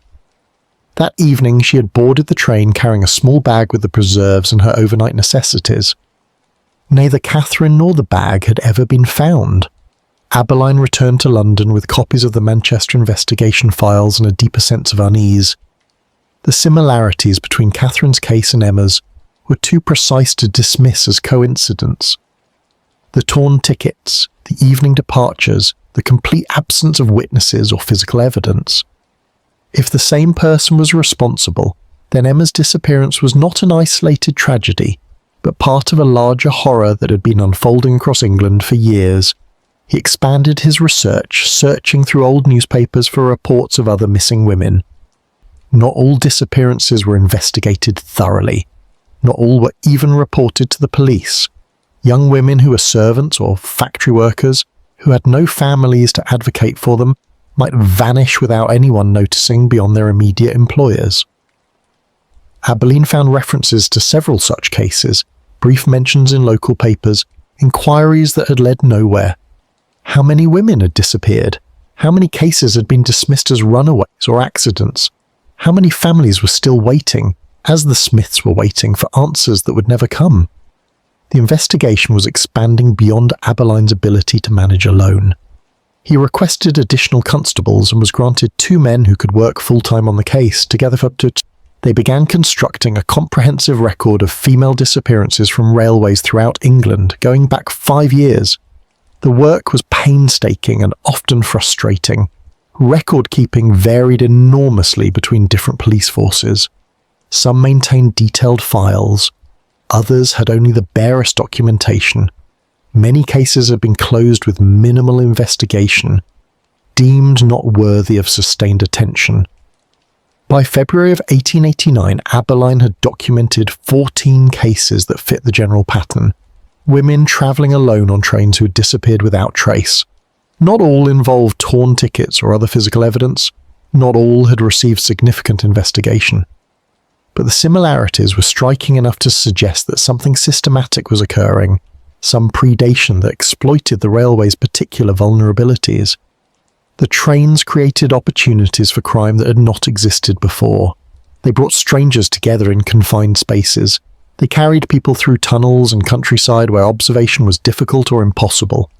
They created moments of isolation within crowds, brief intervals when someone could be attacked or coerced without anyone noticing. Abberline presented his findings to the Metropolitan Police Commissioner in a formal report that ran to 40 pages. He argued that the pattern of disappearances warranted a coordinated investigation across multiple jurisdictions. He requested authority to establish a special unit focused on railway crime with the power to investigate cases throughout England. The Commissioner read the report and then set it aside. The evidence was suggestive, he agreed, but not conclusive. The cases were spread across years and locations. Many had alternative explanations. Establishing a special unit would require resources that the Metropolitan Police could not spare. The investigation into Emma Smith's disappearance would continue, but it would remain a local matter unless and until more definitive evidence emerged. Abberline returned to his incident room with the Commissioner's response and stood for a long time staring at the wall of maps and photographs and case summaries. 14 women, possibly more, disappeared under similar circumstances. 14 families left without answers. 14 investigations that had found nothing, explained nothing, resolved nothing. And now Emma Smith had joined their number. One more face on the wall, one more case file that would eventually be closed and forgotten. One more mystery that Victorian England would fail to solve. He thought about the women whose photographs looked back at him from the wall. Catherine Winters with her serious eyes. Emma Smith with her calm expression. Others whose faces he had only from descriptions. A auburn-haired woman from Liverpool. A blonde girl from Birmingham. A dark-eyed woman from Scotland. They had been ordinary people living ordinary lives until the moment they encountered whatever darkness had taken them. They had been daughters and sisters, employees and friends, individuals with hopes and fears and futures that would never arrive. And now they were only names in case files, faces in photographs, memories that would fade as those who had known them grew old and died. The investigation would continue. But Abberline understood now that it would likely not succeed. The railway crimes, if that was what they were, had been committed by someone who understood how to avoid detection. Someone patient and careful who selected victims who would not be missed immediately, who struck in circumstances that made investigation difficult, who left no evidence that could connect the crimes or identify the perpetrator. Such a person might continue indefinitely, might claim more victims before age or accident or some change in circumstance ended their predation. And the women who disappeared would remain disappeared, lost in the space between stations, between the world of gaslight and domesticity and some darker place that existed beyond the reach of law or reason or hope. Chapter 9. The Fading Trail. Winter settled over London with unusual severity that year. The Thames froze in places, and snow fell throughout January, covering the streets in white that quickly turned to grey slush under the wheels of carts and carriages. The Smith household on Wilmington Street remained in a state of suspended grief, unable to mourn properly without a body to bury, unable to hope meaningfully after so many weeks had passed without word. Hannah Smith grew thin and hollow-eyed. Thomas Smith continued working in his shop, his movements mechanical, his attention wandering. The younger children learned to move quietly through the house, to make no unnecessary noise, to accept that their family had been altered in fundamental ways by their sister's absence. Abberline visited them weekly, bringing what news he could. Though the news was increasingly sparse, the investigation had reached its natural limits. Every witness who could be found had been interviewed. Every location that might hold Emma's body had been searched. The tunnel dwellers had provided no useful information. The pattern of similar disappearances had been documented but led to no actionable conclusions. The case remained officially open, but the daily activity of investigation had slowed and then effectively stopped. Abberline maintained his incident room at the police station, but he was increasingly called to other duties, other crimes that were more recent and therefore demanded more immediate attention. The newspapers lost interest as February gave way to March. Emma's disappearance, which had been front-page news in November, was now mentioned only occasionally in brief paragraphs deep inside the papers. Other stories captured the public's attention. Political scandals, industrial accidents, murders that could be investigated and solved. The mystery of the railway girl faded from public consciousness, becoming just another tragedy in a city that produced tragedies with industrial efficiency. Thomas and Hannah Smith refused to accept that their daughter was gone forever. They placed advertisements in newspapers offering a reward for information. They printed handbills with Emma's photograph and distributed them throughout London. They wrote letters to police forces in other cities, to railway companies, to anyone who might be able to help. The responses were sympathetic but unhelpful. No one had seen Emma. No one knew what had become of her. The Smith savings, modest to begin with, were depleted by these efforts.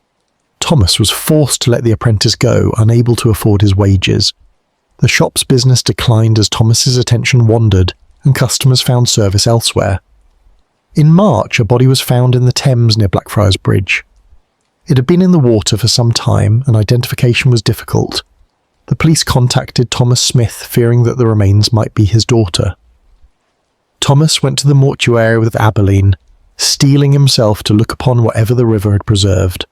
The body was female, approximately the right age, but it was not Emma. The hair was wrong, the height was wrong, and a distinctive birthmark on the deceased's shoulder matched no description Thomas had ever given of his daughter. He returned home to tell Hannah that Emma remained missing, and he could not determine whether she felt relief or disappointment at this news. Similar false alarms occurred throughout the spring. A young woman matching Emma's description was seen in Southampton, in Bristol, in Edinburgh, in Dublin. Each report required investigation, and each investigation ended in disappointment. The women were not Emma, but other young women who happened to resemble her in some general way. All the witnesses were mistaken, their memories unreliable, their observations coloured by wishfulness or imagination. The Smiths learned to manage their hope, to acknowledge each new report without allowing themselves to believe too strongly, to protect themselves against the crushing disappointment that had become their constant companion. Abberline continued to work on the case as time allowed, though his efforts were increasingly constrained by other demands on his attention. He maintained correspondence with police forces in other cities, seeking any information about similar disappearances. A few additional cases came to light: a woman who had vanished from a train in Wales, another who had disappeared while travelling in Yorkshire. But the pattern, if it was a pattern, remained too diffuse to be useful. The cases were spread across years and geography. They might be connected, or they might be coincidence. Without physical evidence or witnesses or some clear link between the disappearances, Abberline could do nothing except document them and hope that eventually some piece of information would emerge that would make sense of the whole. The physical evidence from Emma's disappearance was stored in a box at the police station. The torn ticket, the hatpin, photographs of both items, the statements of witnesses, maps of the railway route, copies of newspaper articles. The box gathered dust on a shelf in the evidence room, one container among hundreds, all holding the remnants of crimes and mysteries that had never been fully resolved. Occasionally Abberline would take down the box and review its contents, reading through the witness statements again, studying the photographs, searching for something he might have missed. He never found anything new. The evidence was what it had always been, suggestive but inconclusive, mysterious but not illuminating. By summer, the investigation had effectively ended, though no formal closure was declared. Abberline was reassigned to other cases. The constables who had worked under him were sent to different divisions. The incident room was cleared, the maps and photographs removed from the walls, the timeline dismantled.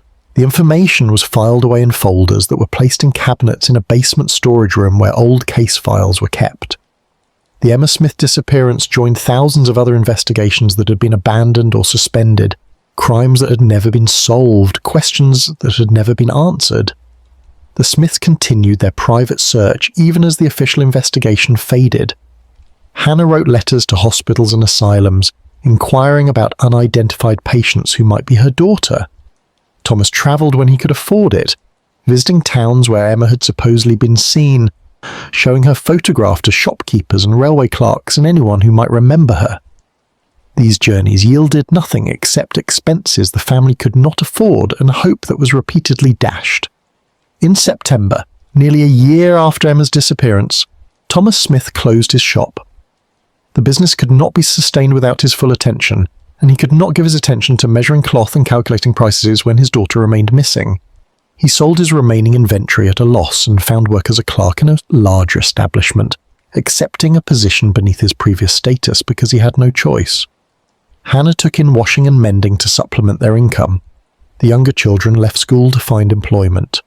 The family's circumstances declined steadily, each month bringing new economies, new sacrifices, new adjustments to diminished expectations. The house on Wilmington Street, which had once been filled with ordinary domestic life, became a shrine to absence. Emma's room remained as she had left it, her clothes still hanging in the wardrobe, her book still arranged on the shelf, her hairbrush still lying on the dressing table where she had placed it on the morning of November 6th. Hannah dusted the room weekly, maintaining it against Emma's return, though as the months passed, even she began to doubt that such a return would ever occur. The room became a museum of interrupted life, a space where time had stopped and where grief could be focused and contained. Abberline visited the Smiths one final time in October of 1889, nearly a year after Emma's disappearance. He came to inform them officially that the investigation was being suspended. All reasonable avenues had been explored. All possible evidence had been examined. Without new information, there was nothing more that could be done. The case would remain open in the technical sense. If Emma was found, if new evidence emerged, if witnesses came forward, the investigation could be resumed. But for practical purposes, the search was ending. He delivered this news with as much gentleness as he could manage.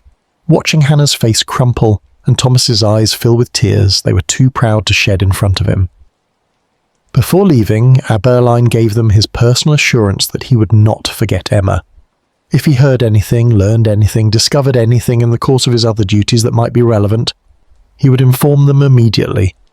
He left his card with his home address written on the back so they could contact him directly if they needed assistance. Then he walked away from the house on Wilmington Street, knowing that he would likely never see the Smiths again, that their daughter would remain missing, that the mystery would remain unsolved, that this would be one of the cases that haunted him for the remainder of his career. The trail had gone cold long before October, but the official suspension made the coldness final. Emma Smith had vanished as completely as if she had never existed, leaving behind only memories and grief and unanswered questions. The investigation had consumed hundreds of hours of police time, had generated thick files of documentation, had attracted public attention and newspaper coverage and theoretical speculation, but it had produced no answers, had found no body, had identified no perpetrator, had brought no justice and no closure. Emma had boarded a train at King's Cross Station on the evening of November the 6th, 1888, and somewhere between that moment and the discovery of her torn ticket at Chalk Farm, she had stepped out of the known world and into a darkness from which she would never return. Chapter 10. The Silence That Remains. The Metropolitan Railway continued to operate, carrying its thousands of passengers daily through the tunnels beneath London. The trains ran on schedule, stopping at each station, departing according to the timetable that governed the underground system's mechanical precision. New passengers boarded at King's Cross and Edgware Road and Chalk Farm, sitting on the same wooden benches where Emma Smith had sat, looking at the same curved brick walls sliding past in the darkness. Most knew nothing of the girl who had vanished. Those who had read about the case in the newspapers had largely forgotten the details. Life in London moved forward with relentless momentum, and individual tragedies, however mysterious or poignant, were absorbed and diluted by the sheer volume of daily existence. But some remembered. The railway employees who had been questioned during the investigation retained a consciousness of what had happened. They looked at young women travelling alone with a new wariness, and wondered sometimes if one of these passengers might also disappear, might also become another unsolved mystery. The tunnel dwellers, those who sheltered in the service alcoves during the night hours, sometimes spoke of the missing girl, adding her story to the accumulated lore of the Underground Railway. Old Agnes, who claimed to have heard a cry, told anyone who would listen that the tunnels were dangerous places, that something evil lurked in the darkness, that the railway had disturbed forces that should have been left undisturbed. The police maintained their files on Emma Smith's disappearance, the folders growing slightly thicker each year as occasional new reports came in and were investigated and dismissed. Someone claimed to have seen Emma in America, working as a domestic servant in New York. The claim was investigated through official channels and found to be baseless. Someone else reported that Emma had been seen in a convent in France, having taken religious vows. This too was investigated and disproven. The sightings continued sporadically for years, each one requiring someone's time and attention, each one ending in disappointment. Abberline retired from the Metropolitan Police in 1892, having served for 29 years. He remained haunted by the cases he had not solved, and Emma Smith's disappearance was prominent among them. In his retirement, he occasionally reviewed his personal notes on the case, wondering if he had missed something, if some different approach might have yielded answers. He maintained his belief that Emma's disappearance was connected to the other railway vanishings he had documented, that somewhere in England a predator had operated for years, selecting vulnerable women and exploiting the railway system's particular vulnerabilities to commit crimes that defied detection. But he had no proof of this theory, no evidence that would convince others, no way to transform his suspicions into actionable investigation. The Smith family never recovered from Emma's loss. Thomas Smith died in 1895, his health broken by grief and diminished circumstances. Hannah survived him by 12 years, living with her remaining children, who cared for her as she grew old and frail. She never stopped hoping that Emma might return, that some explanation might emerge, that the mystery might be solved before her own death. But the hope was abstract by then, a habit of thought rather than genuine expectation. Emma was gone, and Hannah knew she was gone, and the knowledge had created a wound that had never healed and never would heal. The house on Wilmington Street passed to new owners after Thomas's death. The new family cleared out Emma's room, disposing of her clothing and books and personal effects, erasing the shrine that Hannah had maintained for so many years. The room became an ordinary bedroom again, occupied by a child who knew nothing of the girl who had once slept there, who had dressed there on the morning of November the 6th, 1888, before walking out into an ordinary day that had led to extraordinary disappearance. The Metropolitan Railway expanded over the decades, adding new lines and stations, increasing its capacity and reach.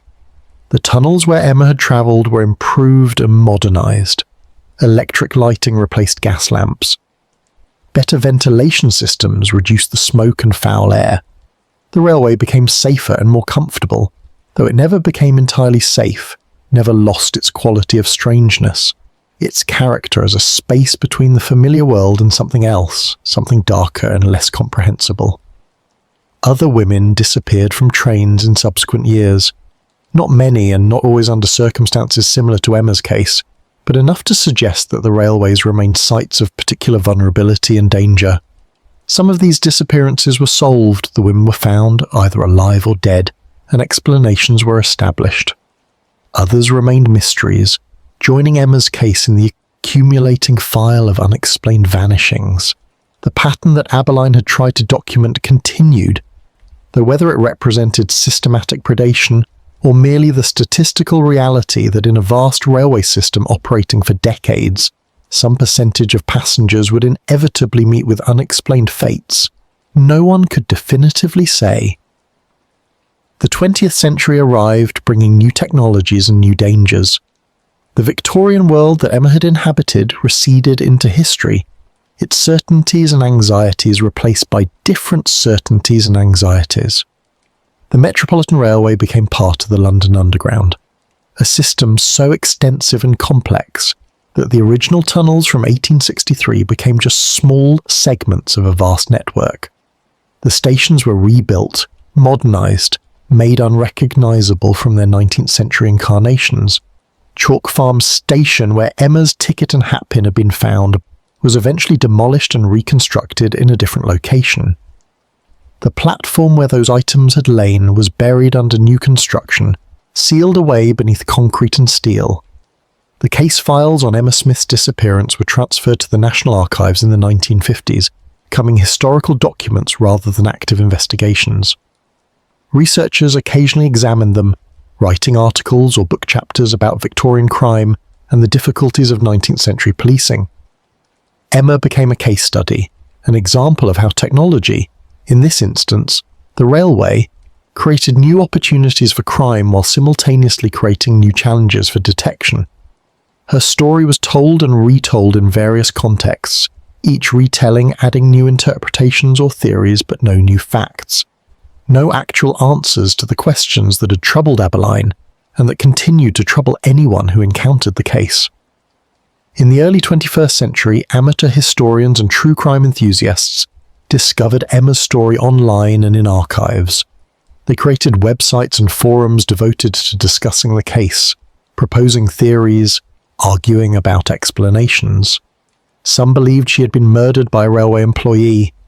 Others suggested she had been abducted by a stranger. Still others thought she might have disappeared voluntarily, creating a new identity somewhere beyond her family's reach. The theories multiplied across decades and centuries, each generation finding in Emma's disappearance a mirror for its own anxieties about urban life, anonymous danger, the vulnerability of women in public spaces. But no theory could be proven. No explanation could be verified. The evidence remained what it had always been: a torn ticket, a hat pin, witness statements that described nothing useful, a tunnel that had yielded no body. Emma Smith had boarded a train and vanished, and more than a century later, the mystery remained as complete as it had been on that November evening when her parents first realised she had not come home. The tunnels beneath London still carry trains through darkness. Passengers still sit on benches, strangers pressed together, each lost in private thoughts, each travelling toward destinations they assume they will reach. The carriages are cleaner and better lit than they were in Emma's time. The system is safer, more reliable, more comprehensively monitored. Yet the fundamental experience remains, that strange suspension between departure and arrival, that passage through underground darkness where the ordinary world disappears and only the train's motion and the tunnel's confinement remain.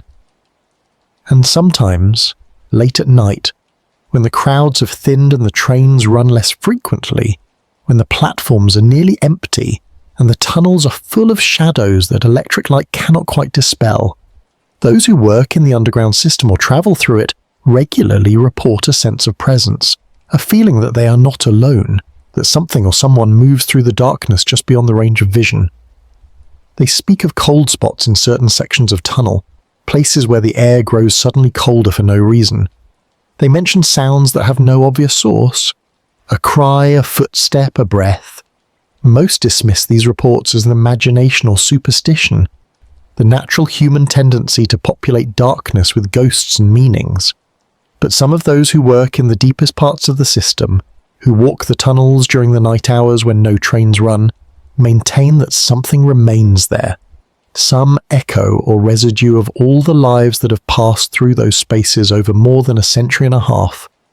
And among those echoes, they say, is the presence of a young woman in a blue dress, forever travelling between stations, forever suspended in the moment before arrival, forever caught in the darkness that took her on a November evening and never let her go.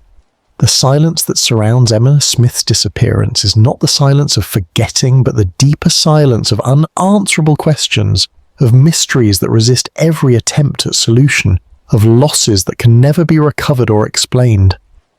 It is the silence of her family's grief maintained across generations until no one remained who had known her personally. It is the silence of the investigation files in the archives, their pages yellowing, but their questions still unresolved. It is the silence of the tunnel itself, the darkness through which trains still pass, carrying passengers who will never know that they are travelling the same route that Emma travelled, that beneath their feet and around them in the darkness might lie some trace, some clue, some answer that has remained hidden for more than a century. Emma Elizabeth Smith was 17 years old when she disappeared. She would have been 18 the following March, would have continued her bookkeeping lessons, might have married eventually, might have had children and grandchildren and a long life that extended well into the 20th century. But that life was never lived. Instead, she became a mystery, a question mark, a name in case files and newspaper archives and historical studies of Victorian crime. Her photograph survives, that formal portrait taken on her 16th birthday, showing a serious young woman with dark hair and steady eyes, someone who appears entirely ordinary, entirely unremarkable, entirely real. That reality is what remains most disturbing about her disappearance. Emma was not a character in a story, but an actual person who lived and breathed, who had thoughts and feelings and hopes, who walked through real streets and boarded a real train and encountered whatever fate befell her. The mystery that surrounds her is not an intellectual puzzle, but a human tragedy, the erasure of a life that had as much claim to continuation as any other. And that erasure, that sudden termination of existence, that transformation from living person to historical enigma, remains as inexplicable now as it was on the evening when her parents first realised she had not come home. The Metropolitan Railway girl mystery, as it came to be known, joins countless other Victorian disappearances in the archives of unsolved cases. But Emma's story retains a particular quality that has allowed it to persist in memory and imagination across the decades. Perhaps it is the setting, the Underground Railway with its associations of modernity and danger. Perhaps it is the complete absence of explanation, the way Emma simply vanished without leaving any clue to her fate. Perhaps it is something in her photograph, some quality in those steady eyes that suggests a person who deserved better than the mystery that claimed her. Whatever the reason, Emma Smith is not forgotten, though she has been gone for more than a century. Her story is told and retold, investigated and reinvestigated, discussed and debated by people who never knew her, but who recognise in her disappearance something that speaks to enduring human fears and sorrows. The case remains open in the technical sense, though no one seriously believes it will ever be solved. The evidence is too sparse, the witnesses are too long dead, the trail too completely cold, and so the silence continues, broken occasionally by someone discovering Emma's story anew, by researchers returning to the case files, by urban legends told in the tunnels where she disappeared. The trains still run through that darkness. Passengers still travel between King's Cross and Chalk Farm, unaware that they are passing through the scene of a mystery that has never been solved and never will be solved. And somewhere in that darkness, whether as ghost or memory, or merely as the echo of a life that ended too soon and too mysteriously, Emma Smith remains, forever 17, forever travelling, forever vanished into the space between stations, into the silence that holds her still. The candle burns low now, the hour grows late, and history, having told this tale of loss and mystery and unanswered question, closes the book and sets it aside. Some stories have endings, some have resolutions, but Emma Smith's story has only sense. The silence of the tunnel through which she travelled, the silence of the investigation that found nothing, the sentence of the century that has passed since her disappearance, the silence that will endure as long as her mystery remains unsolved and her fate unknown.